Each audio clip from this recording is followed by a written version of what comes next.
Bismillahirrahmanirrahim.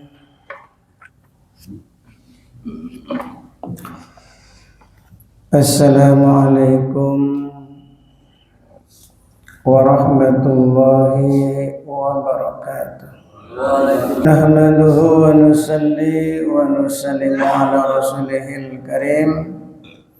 Allahumma la ilma lana illa ma 'allamtana innaka anta 'alamul ghuyub. Rabbi shrah li sadri wa yassir li amri wahlul 'uqdatam min lisani yafqahu qawli. Jamaah salat subuh yang sama-sama dirahmati oleh Allah Subhanahu wa taala. Lagi dan lagi kita senantiasa selalu bersyukur kepada Allah Subhanahu wa taala. Alhamdulillah, Allah yang Maha Rahman, yang Maha Pengasih, yang Maha Rahim, yang Maha Penyayang, tidak henti-hentinya selalu memberikan nikmat kepada kita. Di antara nikmat yang Allah berikan kepada kita yang paling besar adalah nikmat iman dan nikmat Islam. Alhamdulillah, dengan nikmat iman dan Islam inilah kita menjadi calon raja di surganya Allah Subhanahu wa taala. Amin ya rabbal alamin. Oleh karena kita ini calon-calon raja, maka kita nggak perlu sedih, ya. Harus senantiasa menampakkan wajah kita dengan wajah yang kelihatan gembira. Insyaallah, sebagaimana orang mau dinikahkan, besok mau dinikahkan, itu satu hari sebelumnya tuh wajahnya kelihatan ceria karena mau dinikahkan dengan pasangan wanita yang sangat cantik. Tentunya dia akan kelihatan bergembira. Nah, kita ini calon raja di surga yang akan dikawinkan dengan siapa?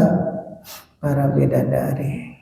Ya, maka kita harus senantiasa mengamalkan agama itu dengan rasa gembira. Karena bagaimanapun susah-susahnya di dunia ini hanya susah sementara. Bahkan andaikan kita ini sejak dilahirkan sampai maut itu susah terus, gak pernah senang. Ya, sejak dilahirkan susah terus sampai akhir hayatnya. Maka ketika orang itu masuk surga, ditanya oleh Allah, pernah gak engkau di dunia itu pernah susah? Maka dia jawab, demi Allah, ya Allah, saya sewaktu di dunia tidak pernah susah. Jadi susahnya di yang puluhan tahun itu lupa ketika merasakan nikmat di surga. Coba, karena hidup ini di dunia ini kan perbandingannya satu hari di akhirat 1000 tahun di dunia. Satu hari di akhirat 1000 tahun di dunia. Jadi kalau usia kita 60, 70 atau 80, kira-kira di akhirat baru berapa jam atau berapa menit hitungannya itu. Kalikan saja dibagi. Kalau 1000 tahun di dunia, satu hari di akhirat. Berarti kalau 70 tahun baru berapa jam di akhirat itu? Siapa yang bisa ngitung? Ya, katakan kurang lebih 1 jam sumpama ya. Namanya 1 jam itu kan selewat. Makanya wajar kalau di akhirat itu serasa lupa. Ya, di dunia itu lupa. Saya ini pernah susah atau enggak ya? Karena 1 jam itu usia 60-70. Bagaimana kalau orang menjabat jadi pemimpin selama 5 tahun? 5 tahun enggak terasa. Makanya orang di akhirat tuh ditanya itu ya lupa. Ya, orang yang susah di dunia sepanjang hidupnya, begitu masuk surga lupa susahnya. Namun sebaliknya orang yang di dunia itu senang terus sejak dilahirkan sampai akhir hayatnya, senang terus. Begitu dia masuk ke dalam neraka, ditanya oleh Allah, pernah nggak kamu senang di dunia? Jawabnya, demi Allah, saya nggak pernah senang di dunia. Coba. Jadi kesenangan dia puluhan tahun, begitu dimasukkan ke dalam neraka, saking dahsyatnya siksa neraka, itu kenikmatan yang pernah dia rasakan berpuluh-puluh tahun di dunia, itu langsung pohok, lupa. Maka hadirin yang dimuliakan oleh Allah SWT, kita akan tahu nilainya iman dan Islam kalau sudah nanti di akhirat. Di saat orang-orang yang beriman mendapat syafaat ya dari baginda Nabi Muhammad sallallahu alaihi wasallam, satu persatu ditarik ya ke surga. Maka orang-orang kafir yang disiksa di dalam neraka itu ya merasa sedih. Kenapa saya enggak masuk Islam? Kenapa saya tidak beriman? Ternyata dunia dengan segala isinya itu tidak ada apa-apanya. Andaikan sewaktu saya di dunia itu orang paling miskin, selama aku ini orang beriman, pasti aku akan masuk surga. Jadi orang itu akan tahu nilainya iman kalau sudah di akhirat. Maka kita sebagai orang beriman tuh harus bangga diri, ya, harus bangga. Kita ini orang beriman, hakikatnya adalah orang kaya karena calon raja di surga. Amin ya rabbal alamin. Hadirin yang dimuliakan oleh Allah Subhanahu wa taala, dan di antara ciri-ciri orang ahli surga itu apa? Suka duduk di majelis-majelis dzikir, majelis ilmu, karena majelis ilmu ini dinamakan daripada taman-taman surga. Jadi orang tuh kalau berada di taman surga tuh bawahnya senang banget. Nah kita ini hakikatnya berada di taman-taman surga kalau duduk dalam taklim. Baik kita duduk ini setelah mendengarkan diamalkan ataupun tidak, ya asalkan kita sudah duduk taklim walaupun tidak niat untuk mengamalkan, itu sudah lebih baik daripada sholat 1000 rakaat. Enak nggak? Enak duduk dalam taklim nih.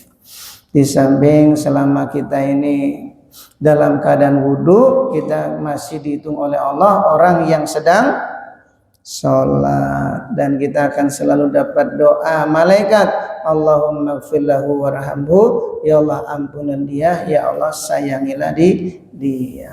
Dan di waktu pagi ini rezeki setiap orang sedang dibagi-bagikan oleh Allah di waktu pagi ini. Maka di saat dibagi-bagikan kita dalam keadaan kebaikan, dalam duduk dalam ta'lim ini, insya Allah apa yang Allah berikan kepada kita di pagi hari ini insya Allah dibagikan yang terbaik. Amin. Di antaranya mudah-mudahan rizki berupa kesehatan, mudah-mudahan kita ini dalam keadaan sehat wal afiat. Ini yang terpenting. Amin ya rabbal alamin. Hadirin yang dimuliakan oleh Allah SWT, kita dengarkan satu hadis yang pendek tentang keutamaan membaca surat Al-Ikhlas 3 kali ketika meninggalkan rumah, agar rumah kita dijaga oleh Allah. Walaupun rumah kita kosong dari orang-orang, selama yang punya rumah itu sebelum dia pergi membaca surat Al-Ikhlas 3 kali, insya Allah rumah itu akan dijaga oleh Allah. Dijaga dari pencuri, terus dijaga dari gempa, ya rumah orang kena gempa sampai runtuh, tapi ketika dia bepergian membaca surat Al-Ikhlas, rumah kita akan dijaga oleh Allah. Ini penting nih. Atau rumah kita mungkin kebakaran teledor, ketika bepergian lupa mematikan kompor. Nah, ini penting nih. Ya, maka dari Sayyidina Ali radhiyallahu anhu an Rasulillah sallallahu alaihi wasallam. Beliau bersabda, "Man arada safaron, barang siapa yang hendak bepergian, baik bepergian jauh atau bepergian dekat, entah itu dekatnya ke Sumedang atau ke Padalarang atau ke Cimahi, ya. Kalau ke warung gimana? Nah, ya kalau mau mendapatkan sunnahnya silakan, walaupun pergi ke warung hanya cuma beberapa menit, ya silakan, nggak apa-apa. Karena ini hadisnya umum. Man aroda safaro, barang siapa yang hendak bepergian, khususnya orang yang bepergian jauh, apalagi sampai berhari-hari, bahkan berminggu-minggu, sampai kadang 1 bulan. Nah ini penting lagi nih, karena biasanya kalau rumah ditinggal 1 bulan, ini pencuri itu jadi santapan enak ini, rumah kosong nih udah 1 bulan. Nah ini kita empat, ya, walaupun mau dibobol itu pintu, tapi kalau rumah itu sudah dijaga oleh Allah, tidak akan bisa. Maka di sini man arada safaron, barang siapa yang hendak safar atau bepergian, fa akhadha bi adudati manzilihi, kemudian dia memegang kedua sisi pintunya. Apa kedua sisi pintu? Kedua kusennya, ya, kedua tangan kita ini, yang kanan megang kusen yang sebelah kanan, tangan kiri memegang kusen yang sebelah kiri, ya, sambil memegang kemudian membaca faqara ihda asrata marotan, 11 kali membaca surat Qul huwallahu ahad. Ini ya, pegang kedua gawang itu, ya, kedua sisi pintu kanan kiri. Ini kalau pintunya kecil ini nyampe. Kalau pintunya lebar gimana? Pintu lebar, ayo nyampe nggak? Ya kalau pintu lebar biasanya kan pintunya 2, ditutup 1, yang penting kedua sisi ini bisa megang. Ya, kedua tangan kita ini bisa megang sisi kanan dan kiri. Membacanya surat Al-Ikhlas berapa kali? 11 kali. Kanallahu lahu harisan hatta yarji, maka Allah akan menjaga rumahnya sampai dia kembali. Masya Allah, sampai dia kembali ini, ya. Nah, walaupun berapa lama, entah berapa minggu atau berapa bulan atau mungkin berapa tahun, berarti jadi angker, ya. Tapi dijaga oleh Allah, ya. Jadi kedua tangan kita memegang kedua sisi pintu kanan dan kiri sambil membaca surat Al-Ikhlas 11 kali. Bismillahirrahmanirrahim. Qul huwallahu ahad, Allahus samad, lam yalid wa lam yulad wa lam yakul lahu kufuwan ahad. Bismillahirrahmanirrahim. Qul huwallahu ahad, Allahus samad, lam yalid wa lam yulad wa lam yakul lahu kufuwan ahad. 11 kali. Sudah diniatkan untuk penjagaan rumah kita. Kalau kita serahkan hanya kepada Allah, insya Allah Allah akan jaga rumah kita supaya aman dari pencuri, aman dari gempa. Di saat mungkin terjadi gempa, rumah orang di sekitar rumah kita pada ambruk, rumah kita tuh utuh. Nah, karena sudah dijaga Allah yang menjaga. Namanya Allah menjaga kan bumi kan gempa karena ya di atas kehendak Allah. Bumi itu ya bergerak bagaimana menurut perintah Allah. Di saat titik gempa mau kena rumah kita langsung belok. Wah ini beda nih, rumah yang dijaga oleh Allah. Ini penting nih insyaallah ya. Nah, setiap mau bepergian, khususnya kalau mau safar jauh nih, mau safar jauh. Kemudian kalau kita ini meninggalkan keluarga, meninggalkan keluarga. Di rumah tidak ada siapa-siapa, di rumah ada keluarga kita, anak dan istri. Kalau kita bepergian sama keluarga, rumah kosong, dibaca Qul Hu 3 ayat 11 kali. Kalau ada keluarga, sama saja. Baik kita bepergiannya sendiri ataupun sama keluarga, tetap ya kita megang kedua sisi pintu sambil membaca surat Al-Ikhlas 11 kali. Kalau ada masih keluarga kita, ditambah lagi, ya Allah, saya titipkan anak istri kami kepada Engkau, jagalah mereka ya Allah, ya. Minta dititipkan kepada Allah. Kalau Allah dititipkan, insya Allah dijaga. Beda kalau kita nitipkan ke orang, tolong titip ya anak saya nih yang masih kecil, ya bisa jadi teledor, ya kan? Bisa jadi teledor. Tapi kalau kita nitipkan anak kita, istri kita kepada Allah, insya Allah Allah jaga sampai kita kembali. Dan ini pernah terjadi dalam satu kitab, dikisahkan ada orang yang mau berjuang di jalan Allah. Saat itu istri yang ditinggalkan dalam keadaan hamil. Nah, ketika dia keluar dari rumah, dia doa dulu menghadap ke langit, doa kepada Allah, ya Allah, saya titipkan anakku yang dalam kandungan istriku. Masya Allah. Ketika dia perang, kembali dari perang itu istrinya meninggal dunia. Itu nggak salah ceritanya, karena rumahnya ambruk, istrinya meninggal.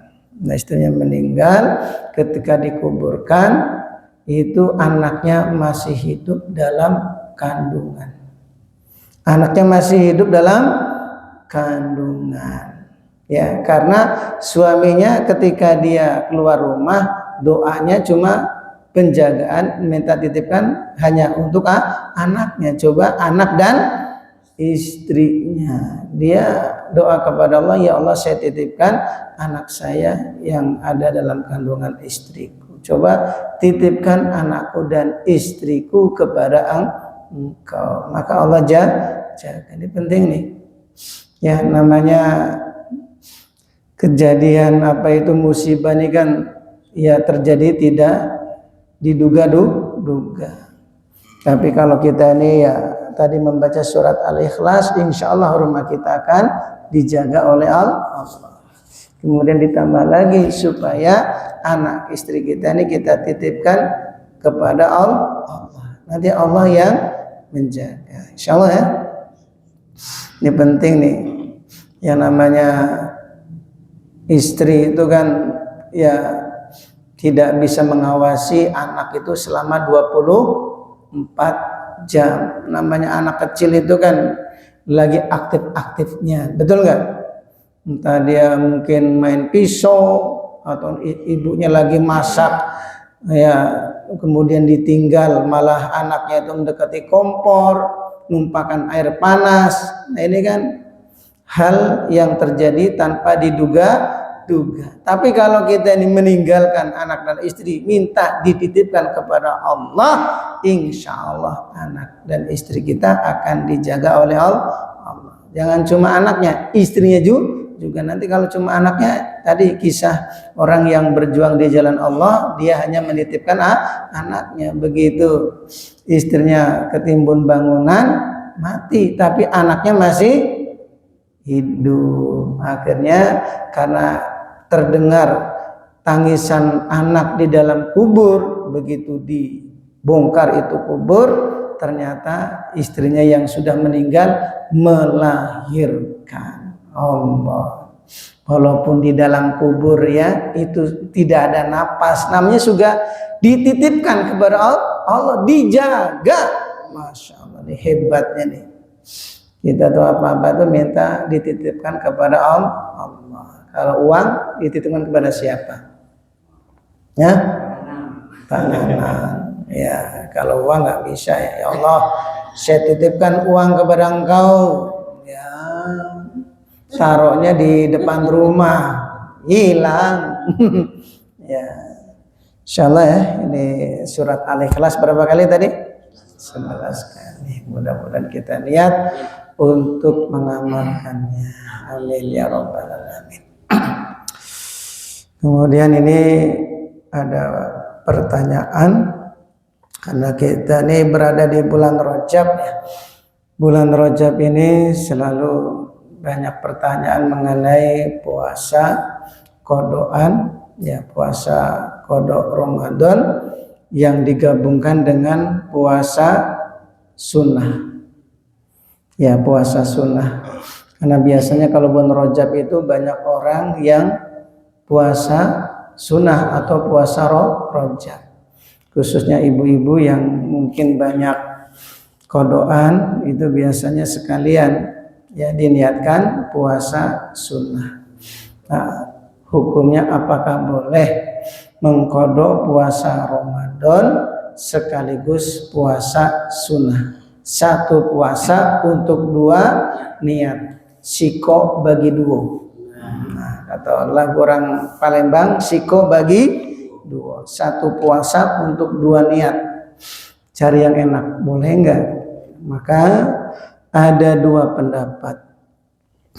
Pendapat yang pertama, menurut Syekh Imam Nawawi itu tidak boleh. Ini Imam Nawawi Al-Maki, bukan Al-Bantani, karena Imam Nawawi ada dua, Nawawi Al-Maki dan Nawawi Al-Bantani. Imam Nawawi Al-Maki ini yang kalau nulis kitab orangnya tidur tapi penanya jalan sendiri. Kalau lampunya mati maka dari penanya mengeluarkan cahaya. Itu Imam Nawawi Al-Maki. Pendapat yang pertama tidak boleh. Pendapat yang kedua menurut Syekh Imam Romli dan Syekh Ibnu Hajar boleh dan sah-sah saja. Jadi kita tinggal mau ikut pendapat yang mana, dua-duanya itu bagus. Kalau mau ikut pendapat yang pertama, ya dia hanya mengkodok, setelah kodokan Ramadannya selesai baru dia puasa sunnah. Tapi kalau pendapat yang kedua, boleh dua niat, mengkodok puasa Ramadan sekaligus niat puasa sunnah atau puasa Rajab. Ini siko dibagi dua. Jadi tinggal